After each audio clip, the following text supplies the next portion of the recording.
Hello, everybody. It's Graham Cofe with another My Music. It's been too long. You've waited long enough this week for me to chat to somebody else about music. So that's about to happen. But first, a very important message from our sponsor, the wonderful, lovely Analog Trash, about how you can support independent music out there.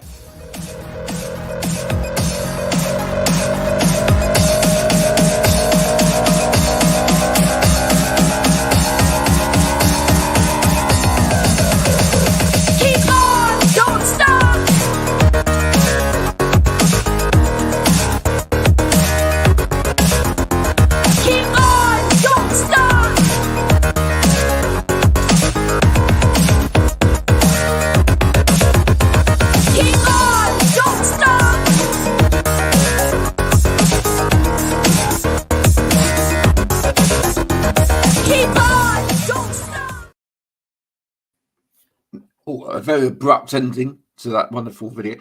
Were you watching that as it was going through, James, trying to see how many people you could name? Yes, and well, also just marveling at that. It's a very impressive little video. I've not seen it before. It's rather lovely, isn't it? Yeah. What was your favourite part? My favourite still is the throwing of the guitar into the swimming pool. I feel like I don't know if it was like a cat puppet or the puppet. Yeah. I got a feeling that spray behind that, but yeah, I absolutely. I mean, it's kind of typical of their sense of humour, shall we say? Having met and talked to them before, wonderful. So tell me a little bit about yourself. Where did music start for you? When did you first start getting into making music? Well, I think a long time ago, really. So I was into music from a very early age, and I think I started making, well, probably I think I actually started writing lyrics. I think when I was kind of like 8 or 9. I'm terrible, I'm quite sure, but I used to kind of do that with a couple of friends, and then we try and like sing them, like without any backing, but just try and sing the lyrics. In like I had a little ghetto blaster that had a dubbing function, so you could kind of record straight into it. So we used to do that, and then I think there was probably quite a big gap then of me making any kind of real music. But I probably got into doing it properly when I was, I don't know, probably about 16 or so. Just starting, joining bands and trying to write stuff. But I think I never really went through the phase of learning lots of other people's songs. I kind of went straight into writing your own. Right. It always interested me more than learning other people's stuff, which I think in hindsight probably hasn't made me the most wonderful player of any instrument, because I've not gone through that phase of learning all the stuff. I've just kind of made my own stuff up, but I've enjoyed doing it that way. Yeah, I a very similar path myself. When I started taking up guitar or whatever, I couldn't see any other purpose in it other than to write the songs that I wanted to get out there, as opposed to being interested in playing other people's stuff. There was one or two tunes that I'd like to sit and noodle along to. I think the first one ever was Christian Hirsch song, Pearl. But apart from that, it was kind of, most other people's songs were kind of like, no, they've done that and they probably will do it better. So there is that. I mean, and I may be misremembering. It may have been that I sat down and thought, I'm going to learn how to do this, and then realized that it was really hard. So it's so maybe a slight bit of laziness in there as well. But yeah. What those early days of making music? What sort of music were you making with a young band? Yeah, so I mean, I started with a keyboard, I think, really. So I've had various keyboards and synths and stuff since I was a kid. But I had one which enabled you to kind of layer up different tracks on it. So I started to make stuff like that. And then I think at the same time, I picked up a guitar and started, that kind of stuff. And I think it was, indie rock kind of music. The band that I first joined, it was a covers band, but I played the bass in it. And then lots of Radiohead, Blur, all that kind of stuff. It was good. I mean, we used to play like epic 2.5 hour sets with like 40 odd songs in them. It was great fun, learned loads. But then I started to write stuff whilst I was in that band, and started bringing songs to the band, and then gradually we morphed from being a covers band into one that did our own material. But it's in that kind of indie vein, firmly in a kind of a guitar world. But I think the synth and electronic bit had always interested me a lot. But it wasn't until some of the later bands that I managed to kind of start heading in that direction in terms of the music that I made. So it was a gradual evolution from guitar over to synth. As a young lad making that kind of music, were you quite self-disciplined in terms of not overcooking it, or did you find yourself with that beautiful technology where you can, as you say, overdub? I found myself in the early days just going, maybe one more track, So it's like that old Monty Python sketch about just one more waff of thin mint. You just put another track on there just to see before it explodes. Yeah, I'm totally guilty of that. I think I was only limited by technology, I guess. So I bought a Boss BRA 8-track recorder thing when it came out. So I started from the off just layering things up, and then once I'd run out of tracks, I'd bounce things down and add more and more stuff in. But I think it's just the way my kind of songwriting brain works. I don't just come up with one bit. It's like I come up with a bit, and then instantly I'm hearing another bit and another bit. So I need to lay it all down in order for it to kind of then make sense in my head. So it's and now I'm doing it on a computer. Still using. I've not graduated above GarageBand yet, but it's obviously you can just layer up track after track after track, and I do find it hard to discipline myself to just say, it's probably all right now. I was going to ask, do you feel you're better at that these days? Are you sort of a little bit more conscious of, that's enough now? I can stop there. I'm definitely more conscious of it. I think so. I try not to stuff my tracks with too much stuff going on, but I lay it so but I like to layer things up. So even if it's just like one sound or one vocal that's the same, I'll layer it up because I like kind of rich, kind of warm sound. Yeah. And also, but I think the limited time that I've got to make music kind of gives a bit of extra discipline, because you kind of say, well, I can't just sit here for hours and just lay stuff up. I've only got a couple of hours, so you got to. It adds in that extra layer of discipline, which is probably quite a good thing, because it forces you to take a break and to listen back and just not to bury your head in it and get too lost and self-absorbed in the music, and actually kind of sit back and think, maybe I need to actually listen to this and see if it works, and then come back to it. So I think it's a more healthy way of doing stuff now. Yeah, I can see a record collection in the background there. Yeah. So where does that span?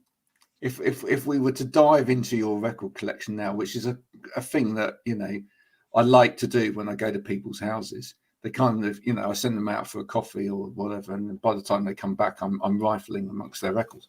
But what would we find in there? Where does it start? Where does it finish? Oh, good question. There's a lot in there. So I mean, I've got lots of what I did. I used to buy CDs a lot until I don't know 10 years ago, and started switching over to buying records. So there's a mix of things in there. So I've bought albums which I used to own on CD, which I'd always wanted to have on vinyl. So like lots of what I deem kind of my favorite stuff from like Mercury Rev and Flaming Lips and Grandaddy and Delgados and lots of bands like that. So I kind of bought my favorite albums. I've represses or found the original ones. Lots of stuff that I've found in secondhand record shops. That's the best, isn't it? Yeah, always good fun doing that. But then in recent times, lots of stuff that I bought off Bandcamp from either independent bands or independent labels.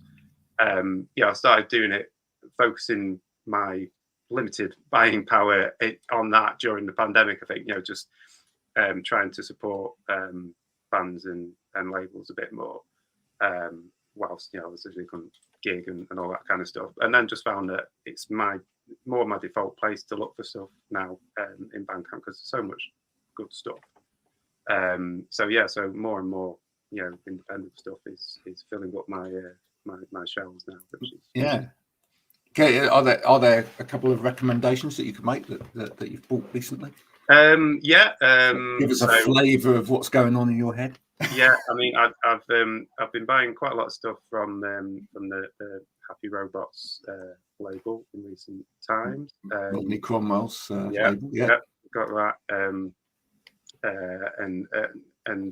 obviously Analog Trash, my label. Lots of good stuff coming out there, and I think there'll be more and more records coming out from them soon. And I've got what did I get? I've got some stuff from now you've put me on the spot now. But yeah, loads. Oh, and also not records per se, but some cassette stuffs and CDs. So the t-shirt I've got on now, Q Dot, it's another independent label. I've been buying quite a lot of stuff from them. Oh, and also an old friend and musician, Magic Arm. He's put a record out recently, so I've got that too. So yeah, quite a lot of stuff. Brilliant. Now you've got a single out at the moment. Tell us a little bit about that. How did that come about? So the single is the worst sight that I've seen so far. It's the first one taken from the album that I'm putting out later in the year, and it's the single and the album. They're inspired by letters that my grandpa wrote to his brother during World War II. So my grandpa was kind of in the desert rats. So he fought all over loads of different countries during the Second World War, and wrote regularly to his brother, other members of the family as well, but mainly to his brother. And he'd kept all those letters his brother had. So in recent times, other family members had started pulling all those together and put them all together into this big book, which I borrowed last year. And just reading through the letters, the stories in there, it was just incredible. But not so much, gung ho kind of, war battles, but more like the human side of it, and a lot of actual humor and kind of deadpan ways of talking about things, and some really kind of harrowing tales, but the way that he talked about them was just so intriguing. And he's a really beautiful writer as well. So the prose it just flowed, and as I was reading them, it was at the time that I was trying to start working on some lyrics for the album as well. It just kind of it seemed like the right kind of source to draw from, and it really worked when I started to use some of those words and turn them into lyrics. It just really worked with some of the melodies that I put together. So this one that I'm putting out on Friday, it's from one of the letters that was quite early on. He was fighting in around Egypt, and he was what he caught dysentery, so he was in a hospital bed writing this letter. And what he described in it's like quite a fierce battle, but we used all this kind of really poetic imagery, like kind of comparing the fighting and the gunfire and everything that was going on to fireworks that he'd seen at Bellevue.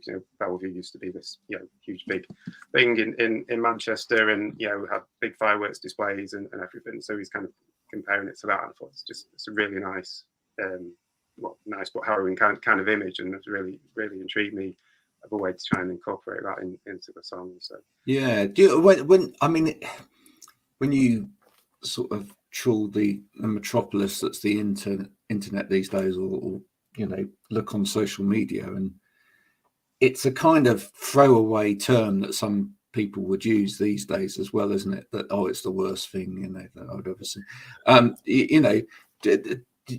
Is there a feeling with you as well, having produced this piece or this set of songs around that actually we have no idea these days a lot of the time, that we just really don't, when we say things like that, kind of as a throwaway statement. Yeah, it's the worst thing we've ever seen. It's nothing. It's like, it's the worst thing we've ever seen. DFS have stopped having a sale. It's just no. Yeah, it totally puts it into perspective, because the things that he's describing are literally the worst things that anyone could see. But it was the interesting thing with my grandpa, and I think it's quite common with a lot of people who served in the war. He never talked about those experiences with his family growing up. Kept it all to himself. So we only get these stories from the letters that he wrote. So it's only a lot later that you kind of understand the different things that he saw, and it's so you look at it through a different perspective because you're looking at it through what you know now in more modern times, rather than just tales that have been told over the years. So it's fascinating stuff. But yeah, you're right. It is literally the worst things that you'd ever see. So, did you feel a kind of pressure on you if you're taking that as your kind of subject matter that you kind of needed to do extra justice to it for him and the family? Yeah, totally. So it's but in a good way, because I think it made me up my game quite a bit, both in terms of the lyrics that I wrote and trying to make them work with the music. So I made quite a lot. I'd done a lot of the music prior to putting the lyrics together, but then made a lot more changes to the music just to try and get everything better and as good as it could be. So I think, I felt the pressure to do it justice, but I think that pressure has made it a lot better than it probably would have been. Yeah. Will there be any of the book or sort of synopsis of the book or whatever coming out through the material as well? I mean, in terms of, you've obviously, the lyrics will make reference to it, etc. But I mean, will you actually, maybe in terms of artwork or whatever, kind of actually refer to that? Yeah. So I'm working with my friend at the moment. He's a great designer and been in lots of bands with him before. So doing the artwork for the record, and certainly using a lot of the letters and other artifacts that came out of that period to inform the artwork for the record. But I think, I'm going to be. I want to be kind of mindful and respectful of not showing too much of the detailed letters, because obviously they're private letters essentially. So it's trying to work the best ways to kind of get glimpses of balance and get the feel, but not just put everything out there, because they're not mine to do that with. Yeah, it's a really interesting project. Is there, if you could actually share it in a particular space, maybe, or with a particular group of people, is there an ambition for that? I mean, if you could put it alongside maybe an exhibition of, things from the group of soldiers that went out in that particular area, would you do that? Yes. I mean, things like that would be amazing. I love mixing music with art and other creative forms. In a previous band, we did a kind of commission to do a piece of music for a painting. The great artist Joe Simpson put an exhibition together, and he'd done, I think, 12 different paintings and got a different band to do a piece of music based on that painting. So and then it got displayed in the gallery with headphones with each piece, and you listen to the piece of music as you looked at the art. And it was such a great thing to be involved in. And again, it's another one of them ones where you up your game. You kind of you think, well, this is someone's given me this opportunity to do this. I want to do it really well. So it takes you out of your comfort zone, and I think makes you work harder and makes you create better Yeah. at the end of the day. So. Now, listen, you've got a great pop voice, vocally. Did you just naturally discover that you got that voice, or did you have to develop it? Or I think I've been singing for a long time, but I would never class myself as an amazing vocalist. I think I've just kind of developed over time and found well, sounds cheesy, but found my voice in a sense. I think I've always tried to not quite known how to sing stuff, or I've oversung stuff or undersung it. I think in the last few years, particularly with this debris disc stuff, I think I've found the right level to pitch it at, and I think it's coming across a lot better. So was that a challenge for you again on this latest record, in terms of, this is obviously a very emotive subject, so did it challenge the voice as well in terms of tone? Yeah, totally. And I've challenged myself in terms of melodies and range and that in the songs that I've written as well. So yeah, it's certainly stretched what I've done previously, but hopefully it's working. I think what I've benefited from as well is I do some I play with a couple of friends, just doing some cover versions, just for fun,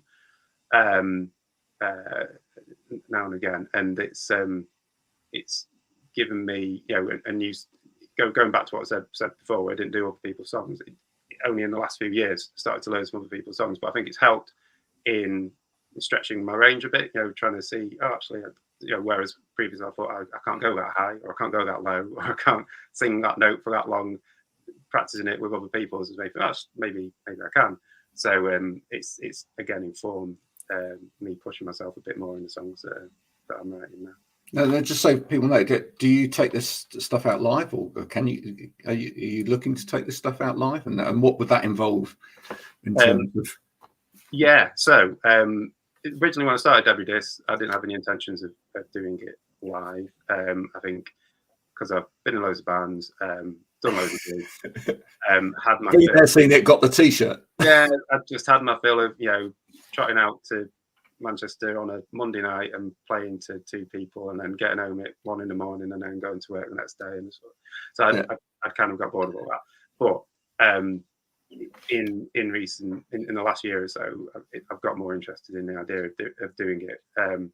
So I've been trying to work out how to do it, and I think my plan is to try and do it myself. So I've got loop pedals, I've got synths, I've got sequencers, I've got drum machines. A bit of a kind of a one-man band kind of thing, but trying to avoid using taking a laptop with me. I want to create the music while I'm there as much as I can. So I've got the first gig booked in for the end of May. Fantastic. Where's that? It's a festival called Party in the Pews in Macclesfield.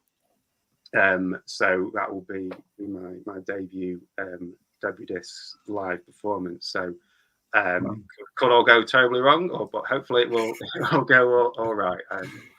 I'll see. But yeah, so if it goes well, I'd like to do more and see how it works. But I think I'll need to.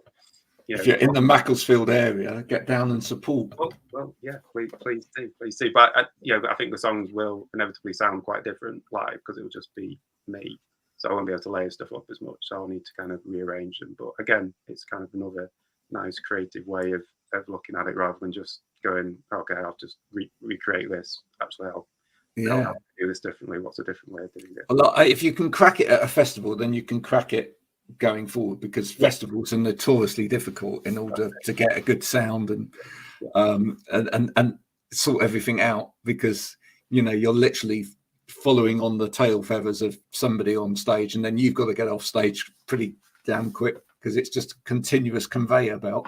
So I think particularly as I'll probably have about 5 or 6 different instruments that I'll have to quickly assemble into some kind of musical form. You'll need to take some mates with you to kind of help just get it all into place pretty quickly. Or I might just take my children and assign them some. Well, that's a great idea. And hope we don't drop stuff. Get them trained up early on.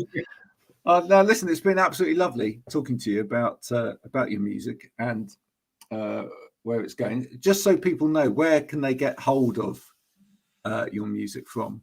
Other than from Analog Trash, obviously. Because Analog Trash, of course. My lovely new home. But yeah, Bandcamp is always the go-to place. And obviously I'm on Spotify and Apple Music and all those streaming services. And I'm on Twitter and Instagram and all that for semi-regular updates of what's going on in the world of Debbie Disc. But yeah, Bandcamp I'd say is a go-to place. So the single's out on this Friday, and not got a date. Bandcamp Friday, so that's good. Well, you know? Well, yeah, but not got a date for the album yet. Hopefully, sometime in the summer. But, yeah. we can get that soon. When the album comes out, are you hoping you're going to release that on a physical format as well as download? Yeah. etc.? So the plan is to get that on lovely vinyl, so I'll be able to add it to my collection behind us. Yeah, so that's the plan.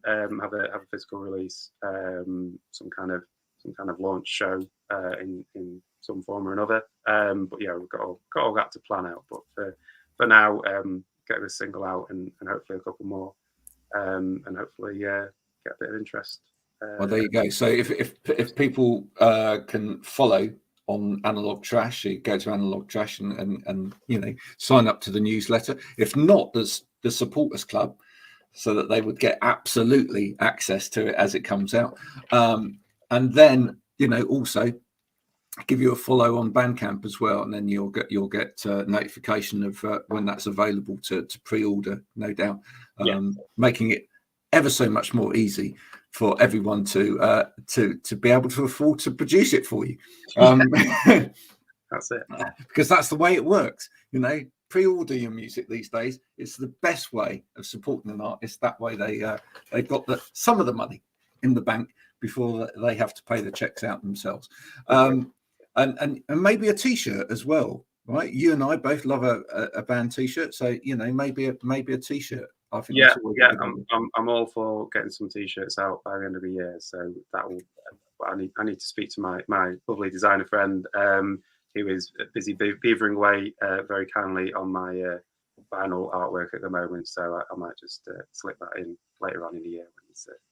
Well, that's brilliant. Thank you so much for joining me today, James. And as I said once before, if you're in the Macclesfield area, what's the date of that? It is the 27th of May. It's the bank holiday weekend, the Saturday. Oh, that's going to be hopefully by then the cold snap will have gone and we'll be in wonderful, glorious sunshine. So that sounds like a great sort of day out, really. Why wouldn't you do that? So get down there and give Debris your support on the day. And you can say it was his first live outing. I was there when I saw that for the first time. Make a piece of history. First and only one. Thank you so much for joining me today, James. That's been another My Music with me, Graham Cofe. We've got more interviews coming later this week, so subscribe, stay tuned, and come back later on. But for now, bye for now.